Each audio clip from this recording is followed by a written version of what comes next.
السلام علیکم ناظرین، اس ایپیسوڈ کی شروعات میں ہم دیکھتے ہیں جانشری سپاہی مہم کے لیے بالکل تیار ہوتے ہیں۔ اس لیے میں بلندی پر سے دوغان سامنے آتا ہے اور سپاہیوں کو دیکھ کر ان کے پاس آتا ہے، پھر بلند آواز سے کہتا ہے، اے ریاست کے بنیاد اور نظام کو ماننے والے جنگجوؤں، آج ہم جس راستے پر جائیں گے وہ مظلوموں کی امید اور ظالموں کے خوف کی طرف جاتا ہے۔ تمہاری تلواریں لوہے کی نہیں تقدیر کا قلم ہیں۔ ہر حملے کے بعد ریاست کی کتاب میں ایک اور سطر لکھی جاتی ہے، میرے جنگجوؤں پیش قدمی کرو۔ جب تم پیش قدمی کرو گے تو یہ زمین فتح کی صداؤں سے گونج اٹھے گی، فتح کے لیے، سلطان کے لیے، اللہ کے لیے، اللہ کے لیے۔ شاباش بہادروں، دعائیں کہیں جائیں، جھنڈے بلند کیے جائیں، آسمان میں گونج پڑ جائے۔ پھر دوغان کے اشارے پر زین الآغا کہتا ہے، ننگے سر، جلتے دل اور خون آلود تلواریں۔ اس میدان میں بہت سوں کے سر قلم کیے گئے اور کوئی پوچھنے والا نہیں۔ ہمارا غضب اور ہماری تلواریں دشمن کے لیے تکلیف کا باعث ہوں، ہماری خدمت صرف سلطان کے لیے ہے۔ 3-7-40 محمد صلی اللہ علیہ وسلم کی دعائیں، اللہ کے رسول،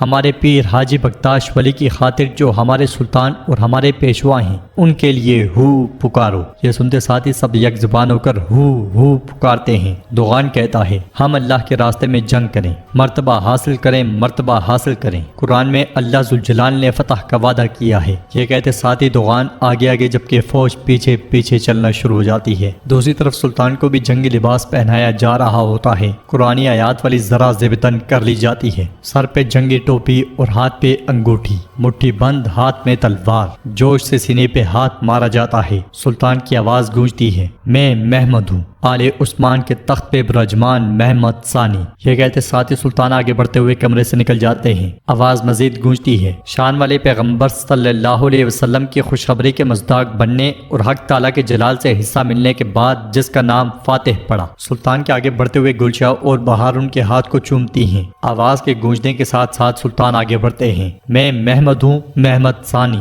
جس کی زندگی قوم اور فتوحات کے لیے وقف ہے۔ اب باب السرار پھر سے کھل رہا ہے۔ صحن میں فوج، پاشا اور سلطان کا گھوڑا تیار ہوتے ہیں۔ آواز مزید گونجتی ہے، میں پھر سے تاریخ کے سامنے ثابت قدم ہوں۔ ہوا رکی ہوئی ہے، پرچم جامد ہے، ریاست وزراء پیش پیش ہیں اور مجاہدین کمر بستہ ہیں۔ دروازہ کھلتا ہے اور سلطان اپنے پورے جلال کے ساتھ سامنے آتے ہیں۔ میں محمد ہوں، آل عثمان کے تخت پہ براجمان محمد ثانی۔ سلطان کو دیکھتے ساتھ ہی سب ادب سے سلام بجا لاتے ہیں۔ سلطان تیزی سے آگے بڑھتے ہیں، ہاتھ کے اشارے سے سب کو اٹھاتے ہیں اور گھوڑے پر سوار ہو جاتے ہیں۔ پورے کا پورا لشکر سلطان کے پیچھے پیچھے نکل پڑتا ہے۔ آواز گونجتی ہے، میں بہادروں کے حصار میں گزر رہا ہوں، میرے ساتھ غازیوں کی عقابی آنکھیں ہیں اور میرے پیچھے لازوال شہادت کے لیے تڑپنے والے مجاہدین ہیں۔ میں فاتح سلطان محمد خان ہوں، میری شفقت، میری طرف سے یقینی بنایا گیا امن، میرا غصہ اور میرا غضب شدید اور لامتناہی ہے۔ سلطان جیسے جیسے آگے بڑھتے ہیں تو سلطان کی رعایا پرجوش انداز میں انہیں خوش آمدید بھی کہتی ہے اور ساتھ میں الوداع بھی۔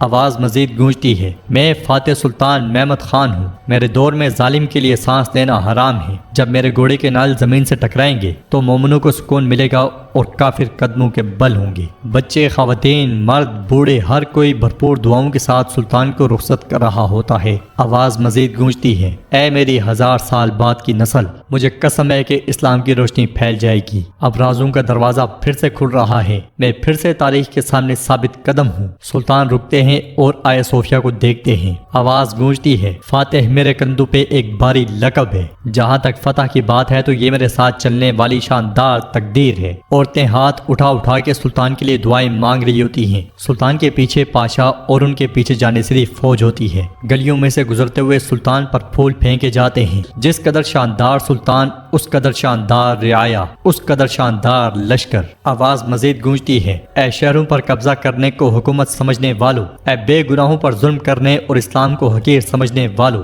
میں اللہ کے غضب سے لیس ہوں، میرا انتظار کرو، میں آ رہا ہوں۔ اگلے منظر میں ہم دیکھتے ہیں کہ سلطان نے انقرہ کے مقام پر پڑاؤ ڈالا ہوتا ہے۔ جانشری سپاہی کام کاج میں مصروف ہوتے ہیں، توپیں کھینچی جا رہی ہوتی ہیں، تیر تیار کیے جا رہے ہوتے ہیں۔ سلطان گھوڑے پر سوار شہزادے مصطفیٰ کے ساتھ آگے بڑھتے ہیں۔ فوج کے لیے کھانے پینے کے بھی بھرپور انتظامات ہوتے ہیں۔ سلطان جیسے جیسے آگے بڑھتے ہیں سب لوگ کام کاج چھوڑ کے سلطان کو سلام کرتے ہیں۔ ایک طرف کھڑے زگنوس پاشا محمود پاشا سے کہتے ہیں، ہمارے سلطان بورسا میں زیادہ دیر نہیں ٹھہرے، لشکر گاہ کے یہاں قیام کا سبب کیا ہوگا کہ آپ جانتے ہیں؟ تو محمود پاشا کہتا ہے، پیارے زگنوس پاشا بہادر اپنے گرائے جانے والی جگہ سے اٹھتا ہے۔ انقرہ وہ جگہ ہے جہاں ہم وقفے سے گزرے تھے، تب اس وقت میں ایک محمد نے ریاست کو زندہ کیا اب ایک اور محمد فتوحات کا نیا دور شروع کرے گا۔ تو بالی بے کہتے ہیں 1 ہفتے میں ہمارے گھوڑے کرمان کے محل کے سامنے ہوں گے۔ محمود پاشا ان سے کہتا ہے آپ کو کس نے کہا کہ یہ مہم کرمان کے لیے ہے بالی بے؟ جواب میں بالی بے کہتے ہیں ایک اکنجی کو خون ہی بلاتا ہے خون، ہم بھی آگے ہیں پاشا۔ زگنوس پاشا کہتے ہیں ہماری مہم شہزادے باعزت کا خون بہانے والے کرمانیوں کے خلاف نہیں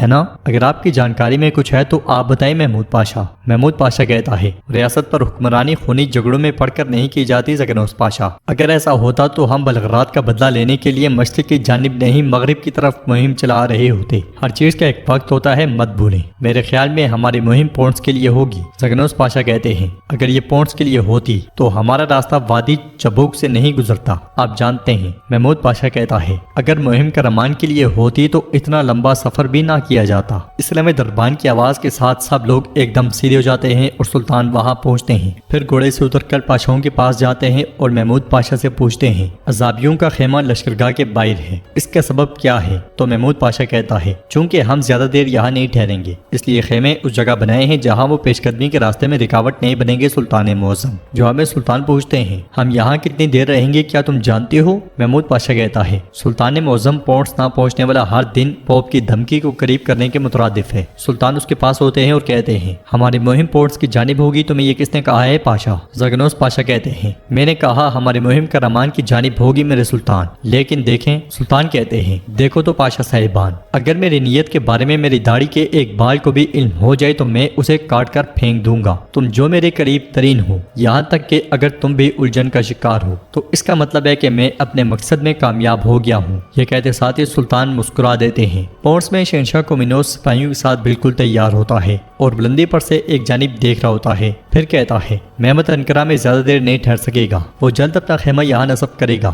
اس کے ساتھ کم از کم 1 لاکھ سپاہی ہوں گے۔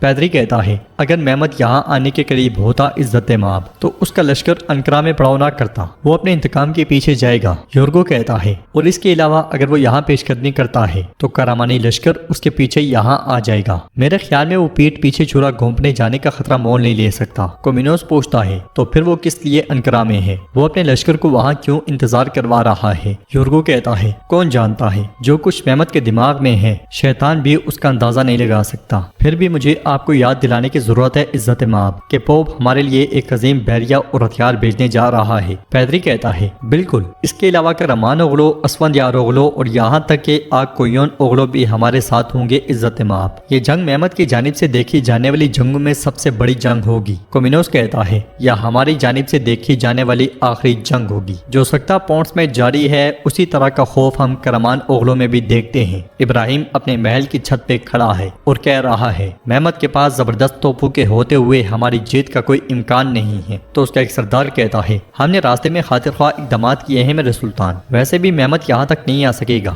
ابراہیم کہتا ہے اپنے لشکر کو اتنی تیزی سے انقرہ لے کر آنے والا محمد کیا کچھ کر سکتا ہے، تم اس کا اندازہ بھی نہیں لگا سکتے۔ تو سردار کہتا ہے محمد کا دادا باعزت بھی اپنے لشکر کو بجلی کی طرح پیش قدمی کروانے کے لیے مشہور تھا، پھر بھی ناکامی اس کا مقدر بنی۔ اب آپ کے مقابل کھڑے ہونے کی جسارت پہ اس کی نسل قیمت ادا کرے گی۔ تو ابراہیم کہتا ہے چونکہ وہ ہمارے مقابلے میں آنا چاہتا ہے تو پھر وہ کیوں انقرہ میں انتظار کر رہا ہے، کس لیے نہیں آ رہا، کیا چل رہا ہے اس کے دماغ میں؟ دوسری طرف سردار قاسم بھی اپنے محل کے باہر کھڑا ہوتا ہے اور کہتا ہے ہر کسی کے پاس سمندر میں غلطی کرنے کا ایک ہی موقع ہے، تم جانتے ہو جب ایک بار طوفان آ جائے تم یہ بھی نہیں سمجھ پاؤ گے کہ کیا ہوا ہے۔ طوفان اس بار سمندر سے نہیں آئے گا، طوفان ٹوٹ پڑنے کے لیے انقرہ میں انتظار کر رہا ہے، وہ ہم پہ ٹوٹے گا یا کسی اور ریاست پہ یہ اللہ ہی جانتا ہے۔ تو اس کا ساتھی کہتا ہے سلطان محمد کا مسئلہ کرمان اور پونٹ سے ہے، وہ ہمارے ساتھ کیوں پنجہ آزمائی کرے گا حضور؟ قاسم کہتا ہے جب ایک بار طوفان آ جائے اس کے سامنے کون شکار ہے اور کون نہیں وہ اس کا حساب نہیں لگاتا۔ دعا کرو کہ محمد پونٹس کی جانب پیش قدمی نہ کرے ورنہ اس کا پہلا پڑاؤ اسی جگہ ہوگا۔ اسلام اسپائی آ کر کہتا ہے حضور آپ کے بھائی اسماعیل صاحب آئے ہیں، وہ شاہی کمرے میں آپ کا انتظار کر رہے ہیں۔ قاسم منہ بناتے ہوئے کہتا ہے ہمیں ایک پریشانی تھی اب 1000 ہو گئی ہیں۔ یہ کہتے ساتھ ہی وہ آگے بڑھ جاتا ہے۔ تو ناظرین اس کے ساتھ یہ ایپیسوڈ بھی اختتام پذیر ہوتی ہے۔ ویڈیو پسند آئے تو لائک کر دیں، شیئر کر دیں، سبسکرائب نہیں کیا ہوا تو سبسکرائب کرنے کے ساتھ ساتھ